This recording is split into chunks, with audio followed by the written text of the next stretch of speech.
Maintenant, on parle d'une nouvelle application de la luminothérapie, c'est-à-dire l'aide aux patients dans l'abstinence alcoolique. Alors, comment est-ce qu'on est arrivé à ça? Eh bien, c'est tout simplement des chercheurs qui étaient tout à fait en dehors de la luminothérapie, qui avaient mis des groupes de rats. Ils avaient mis des rats qui étaient stressés, moyennement stressés et non stressés, et ils leur avaient donné le choix dans la boisson entre l'eau et l'alcool.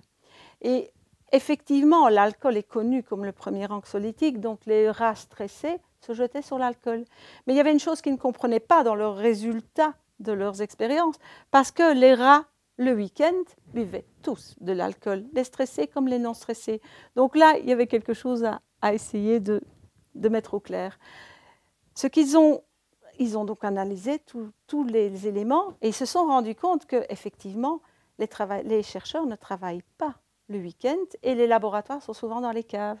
Donc les rats étaient tous dans le noir. Alors ils ont répété l'expérience en mettant des rats sous lumière, peu de lumière ou pas du tout de lumière, et on s'est rendu compte que les rats qui étaient totalement dans l'obscurité donc préféraient l'alcool à l'eau.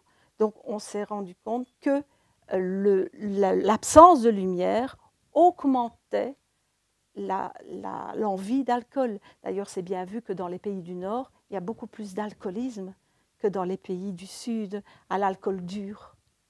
On peut aussi parler de rechute alcoolique et on peut presque prévoir quand le patient va rechuter dans l'alcool, rien qu'en analysant ses courbes du sommeil.